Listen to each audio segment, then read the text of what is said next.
তিশা, কিন্তু আমার যে এতদিন অপেক্ষা করার মতো শক্তি নেই। তোমাকে কাছে পেতে খুব ইচ্ছে করে মারুফ, আর আমি তো এখানে আছি। ওরে তো আর যাচ্ছি না, মাত্র তো কয়েকটা দিন। তিশা, আচ্ছা বাবু শোনা, ঠিক আছে, তবে আগামী বছর কিন্তু আমি কোনো কথা শুনবো না, এই বলে দিলাম। মারুফ, আরে আমি কি না করতে পারি? তিশা, আচ্ছা ঠিক আছে, তবে তোমার মতো বোন থেকে দূরে দূরে থাকবে। আর শোনো, এই মাইশা একদম মনে করবে না, মাইশা কথা একদম মনে করবে না। মারুফ, চাইলেই কি আর সবকিছু ভুলে থাকা যায়? তিশা, আমাকে আজ বিয়ে করো, দেখবে আমি তোমাকে সব ভুলিয়ে দিব। মারুফ, আমি তো তোমাকে বললামই 1 বছর অপেক্ষা করতে হবে। তিশা, আরে আমার পিচ্চিটা দেখে রাগ করছে, চলো চলো বাসায় চলো, তো রাগ করতে হবে না। আম্মু, এই মেয়ে, তোকে না বলছি আমার বাসায় আর আসবি না। মাইশা, আন্টি আমি আর পারছি না। আম্মু, তো আমি কি করব?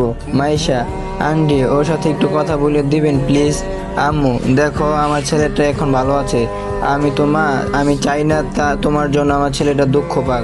মাইশা আন্টি, আমার মা ছেলে, আপনার মা ছেলে মিলে কেন এমন শুরু করছেন বলবেন একটু? আমি তো শেষ হয়ে যাচ্ছি। আম্মু, আমার ছেলেটা মনে হয় মানুষ ছিল না, তাই না?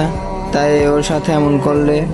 মাইশা, মা, আমি সত্যি আর তোমার ছেলেকে খুব ভালোবাসি, হ্যাঁ আগেও বাসতাম।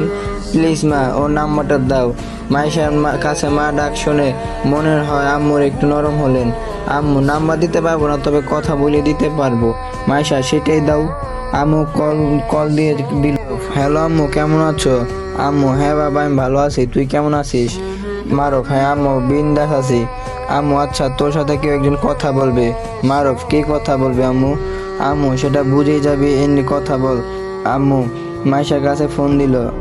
মারুফ, হ্যালো কে?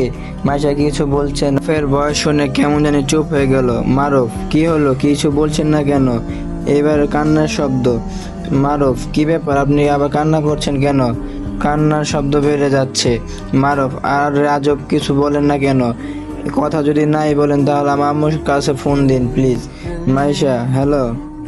কণ্ঠটা শুনে চিনতে পেরে গেল মারুফ। এবার চুপ হয়ে গেল মারুফ। মাইশা, হ্যালো, তুমি কেমন আছো? আমাকে এইভাবে একা রেখে কোথায় তুমি হারিয়ে গেলে? আমি আর পারছি না তোমাকে ছাড়া থাকতে, আমার দম বন্ধ হয়ে আসছে। মারুফ নিশ্চুপ। মাইশা, এই কি হলো, কথা বলছো না কেন? জানি আমি না একদম একা হয়ে গেছি। এখন আর কেউ আমার সাথে কাউকে আমার ভালো লাগে না। তোমাকে এক নজর দেখতে খুব ইচ্ছে করে।